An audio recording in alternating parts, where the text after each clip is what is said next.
Hello everyone, welcome back and welcome to study Chakra. तो students, हम बात कर रहे हैं सरफेस टेंशन की।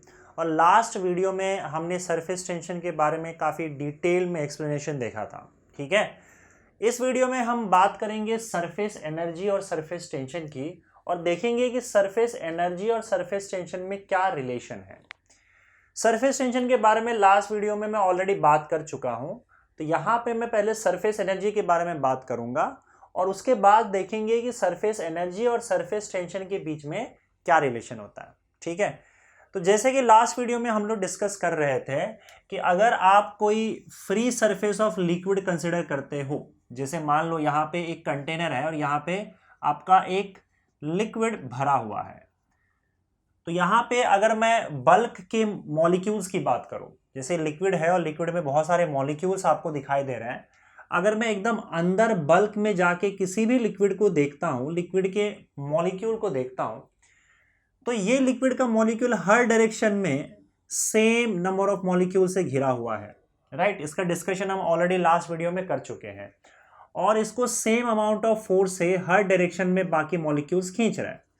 क्योंकि ये सारे के सारे फोर्सेस इक्वल एंड ऑपोजिट हैं, तो ये सब एक दूसरे को कैंसिल कर देंगे और इस मॉलिक्यूल पे net force, resultant force zero होगा।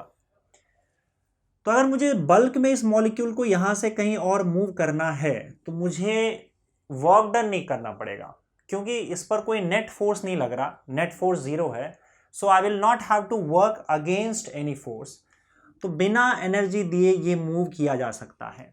राइट, लेकिन हम जानते हैं, जैसे कि हम लोगों ने लास्ट वीडियो में डिस्कस किया था, कि ये तो बात हो गई बल्क मॉलिक्यूल्स की। बल्क में जो मॉलिक्यूल्स हैं उन पर कोई नेट फोर्स नहीं लगता। लेकिन अगर हम बात करें इस पर्टिकुलर एरिया की, मतलब स्पेसिफिकली अगर हम लोग सरफेस की बात करें, फ्री सरफेस की, या फिर यहाँ से फ्री सरफेस से लेकर अगर मैं एक पर्टिकुलर लेयर कंसिडर करता हूँ जिस लेयर की थिकनेस आर के बराबर हो, आर का मतलब molecular range that is 10⁻⁹ metre. तो अगर मैं फ्री सरफेस से, जो कि एयर के कांटेक्ट में है, इस फ्री सरफेस से लेकर अगर मैं 10⁻⁹ मीटर तक की थिकनेस की बात करूं, इस थिकनेस में जितने भी नंबर ऑफ मॉलिक्यूल्स हैं, तो हम लोग ने लास्ट वीडियो में देखा था कि इन मॉलिक्यूल्स को डाउनवर्ड डायरेक्शन में एक नेट कोहेसिव फोर्स लगता है बाकी मॉलिक्यूल्स द्वारा।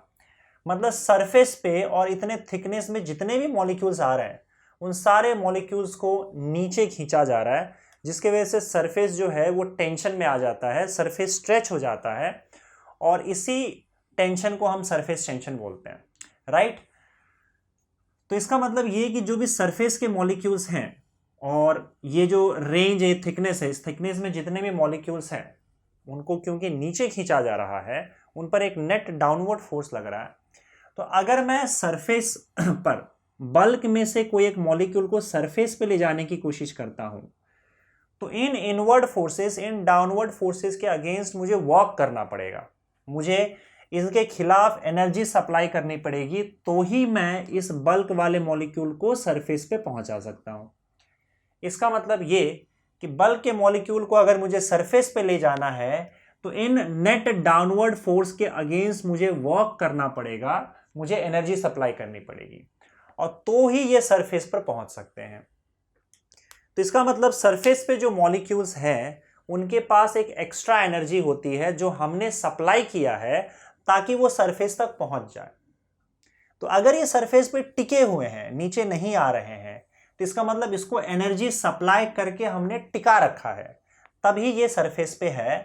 क्योंकि इनके पास ये एक्स्ट्रा एनर्जी है, इसी वजह से नीचे खींचने के बावजूद ये नीचे नहीं आ रहे हैं, क्योंकि यहां तक पहुंचाने के लिए हमने एक्स्ट्रा एनर्जी सप्लाई किया है इसको, और उसी एनर्जी की वजह से यहां पे टिके हुए हैं सरफेस पे। तो इसका मतलब सरफेस पे जो मॉलिक्यूल्स हैं उनके पास एक एक्स्ट्रा एनर्जी होती है बल्क के मॉलिक्यूल के कंपैरिजन में। थोड़ा सा एक्स्ट्रा एनर्जी, ज्यादा एनर्जी होता है जो भी सरफेस पे मॉलिक्यूल्स है बल्क के कंपैरिजन में, और इसी एक्स्ट्रा एनर्जी को हम लोग सरफेस एनर्जी बोलते हैं। समझे? तो जाहिर सी बात है कि सरफेस पे जितना ज्यादा नंबर ऑफ मॉलिक्यूल्स होगा, मतलब उतना ही ज्यादा मॉलिक्यूल्स को सरफेस पे पहुंचाने के लिए एनर्जी लगा होगा और उतना ही ज्यादा सरफेस एनर्जी होगा। तो सिंपल कैलकुलेशन है कि जितना बड़ा सरफेस एरिया उतना ही ज़्यादा सरफेस पे मॉलिक्यूल्स और उतना ही ज़्यादा सरफेस एनर्जी। राइट, क्लियर है? देखो अब कोई भी सिस्टम जो है अपने एनर्जी को, देखो एक्चुअली में ये पोटेंशियल एनर्जी होता है, क्योंकि हम ये जो इनवर्ड फोर्सेस है, डाउनवर्ड फोर्सेस, उसके अगेंस्ट हमने कुछ ना कुछ वर्क किया। राइट, और वही वर्क डन इन मॉलिक्यूल्स में जाके स्टोर हो गया in the form of potential energy. उस पोटेंशियल एनर्जी को ही हम क्या बोल रहे हैं? सरफेस एनर्जी बोल रहे हैं।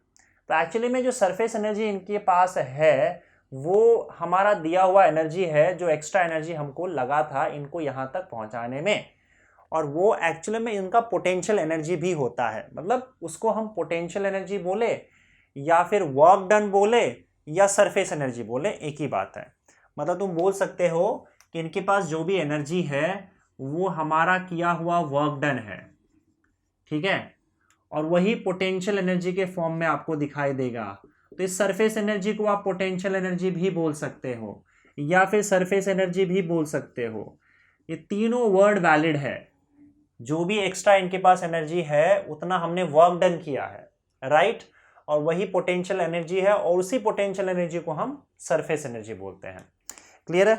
तो एक्चुअली में होता क्या है कि सिस्टम हमेशा अपना पोटेंशियल एनर्जी, अगर उसको फ्री छोड़ दिया जाए तो सिस्टम हमेशा अपना पोटेंशियल एनर्जी मिनिमाइज करने की कोशिश करेगी।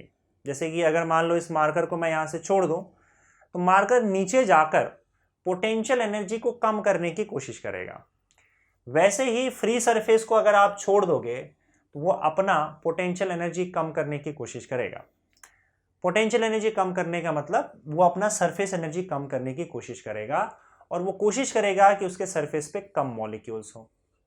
सरफेस पे कम मॉलिक्यूल्स तब होंगे, अगर कम मॉलिक्यूल्स होते हैं तो सरफेस का जो एरिया है वो कम हो जाएगा, और इसीलिए हर सरफेस अपना पोटेंशियल एनर्जी या सरफेस एनर्जी कम करने की कोशिश में अपने सरफेस को श्रिंक करने की कोशिश करती है, सिकोड़ने की कोशिश करती है, और इसीलिए सरफेस एरिया को मिनिमम करने की कोशिश करती है।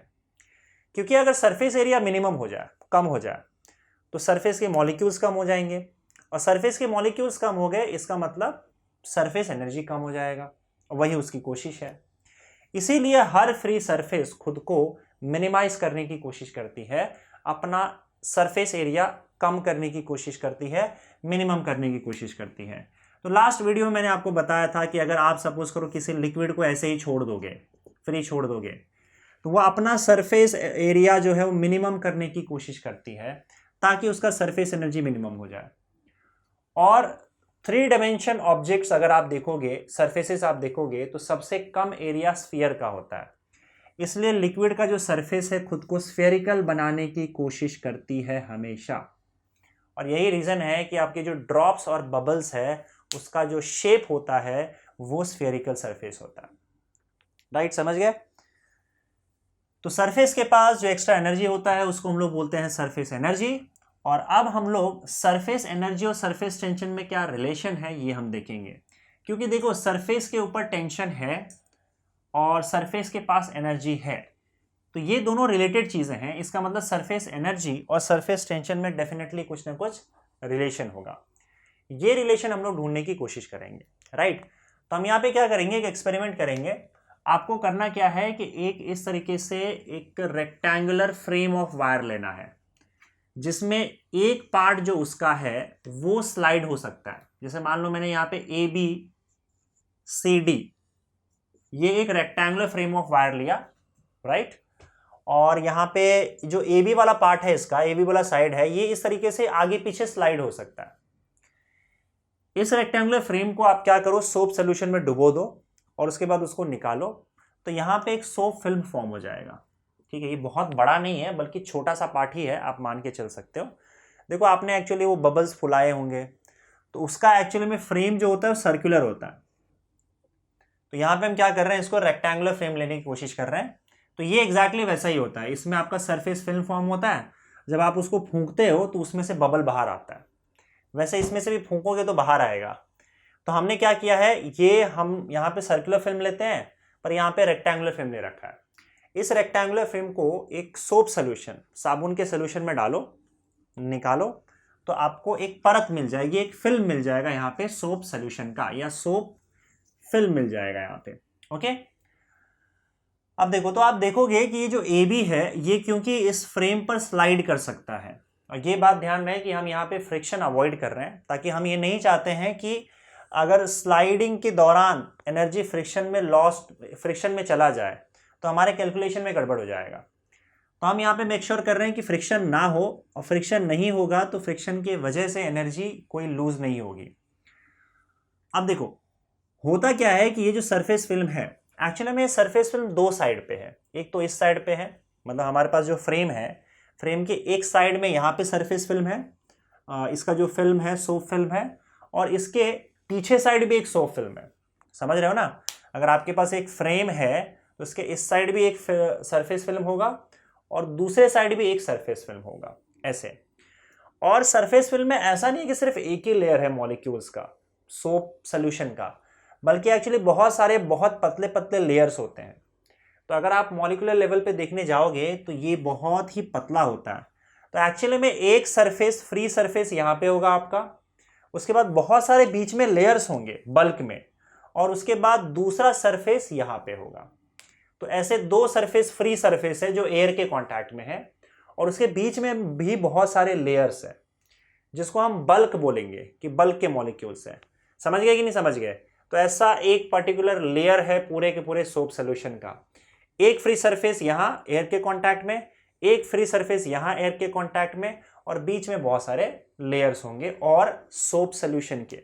ओके, अब अगेन देखो यहाँ पे सरफेस टेंशन के फोर्सेस काम करने शुरू हो जाएंगे, और हमको पता है सरफेस टेंशन और सरफेस एनर्जी की वजह से सरफेस जो है, सरफेस के मॉलिक्यूल्स या सरफेस एरिया, वो कम होने की कोशिश करता है। तो यहाँ पे देखो बाकी सारी चीजें तो फिक्स्ड है, बस यही ए बी जो पार्ट है वो स्लाइड हो सकता है, और ये लिक्विड का सरफेस कोशिश करेगा कि मेरा सरफेस एरिया कम हो जाए, मिनिमम हो जाए। इसके लिए वो क्या करेगा, इस पर फोर्स लगाएगा अंदर की ओर। मान लो इसका लेंथ L है, तो इस पर एक सरफेस टेंशन की वजह से फोर्स लगेगा। ना देखो सरफेस टेंशन का फॉर्मूला हम लोगों ने देखा था लास्ट वीडियो में, T is equal to F/L, that is force per unit length. तो यहां से आप देखोगे तो फोर्स का फॉर्मूला क्या हो जाएगा, T इंटू L हो जाएगा। लेकिन यहाँ पे एक्चुअली में जो आपका टोटल फोर्स होगा ये एक साइड का है, मतलब मैंने बताया ना यहाँ पे एक फ्री सरफेस यहाँ पे है और एक इस पीछे साइड में है, इसके पीछे साइड में भी एक फ्री सरफेस है, तो वो सरफेस भी फोर्स लगाएगा इसी वायर पे, और ये ऊपर वाला सरफेस भी इस पर वायर पर फोर्स लगाएगा। तो एक्चुअली जो टोटल फोर्स होगा आपका TL नहीं बल्कि 2TL हो जाएगा। TL इस साइड से लग रहा है और दूसरे साइड से भी एक TL लग रहा होगा, तो total force F is equal to 2TL इस वायर AB पर लग रहा है, जो उसको अंदर ले जाने की कोशिश कर रहा है। समझ गए? और ये अब अंदर जाने लगेगा और आपका सरफेस एरिया जो है वो श्रिंक होने लगेगा। लेकिन हम क्या करेंगे, बाहर से एग्जैक्टली उतना ही फोर्स लगाकर इसको रोक देंगे, F डैश। मतलब हम जो बाहर से अप्लाइड फोर्स F डैश लगा रहे हैं वो F के बराबर ही है 2TL, और इतना फोर्स लगाकर हम उसको यहां पे रोक देंगे, और एकदम हल्का सा फोर्स और एक्स्ट्रा लगाकर इसको क्या करेंगे, थोड़ा सा एक्सपैंड कर देंगे। थोड़ा सा हम लोग ने क्या किया, इसका एरिया ऐसे पकड़ के हल्का सा, इतना कम फोर्स हम लोग इंक्रीज कर रहे हैं कि वो ना के बराबर है। मतलब आप लगभग समझ रहे हो F डैश फोर्स ही हमने यहाँ पे लगाया है। जो हल्का सा एक्स्ट्रा फोर्स हम लगा रहे हैं वो इतना कम है कि आप उसको नेग्लेक्ट कर सकते हो, पर उस हल्के से फोर्स से हमने क्या किया, इसको स्ट्रेच किया बाहर की ओर, और एक नए पोजीशन पे वायर को लेके आ गए A डैश B डैश।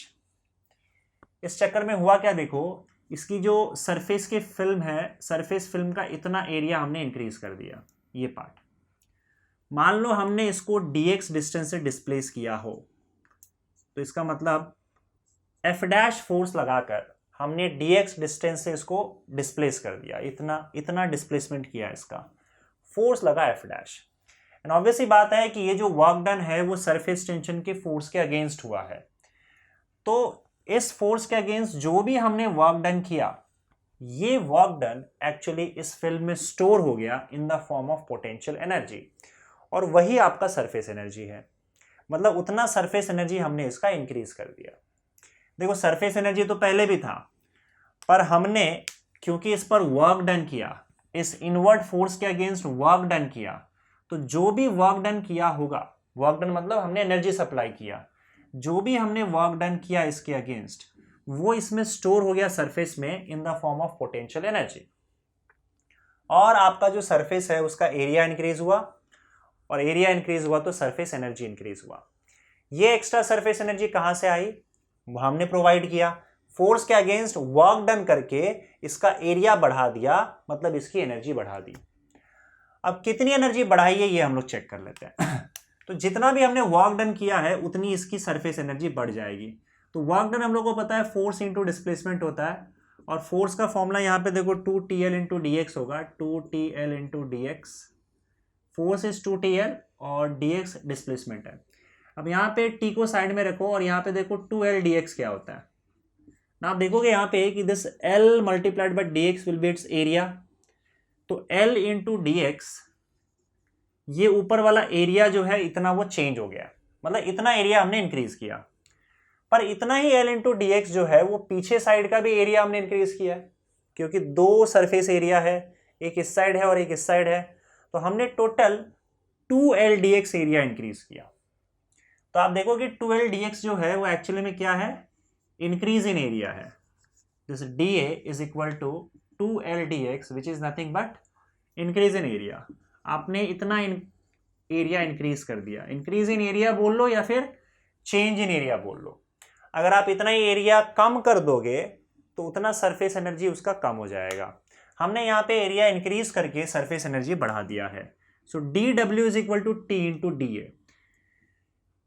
तो ये t into d a, d डब्ल्यू is equal to t into d a, यही आपका इतना जो भी वर्क डन हमने किया है वो सरफेस एनर्जी के फॉर्म में स्टोर हो जाएगा इसके अंदर, और इतना सरफेस एनर्जी इसका इंक्रीज हो जाता है। कितना? टी इंटू डी ए, मतलब surface tension multiplied by change in area. अगर आप ये मल्टीप्लाई करोगे तो आपने इतना वर्क डन किया है और इतना सरफेस एनर्जी आपने बढ़ा दिया है। ओके, अब यहाँ पे D W upon D A निकालोगे तो आपको मिल जाएगा टी, या फिर T is equal to D W upon D A.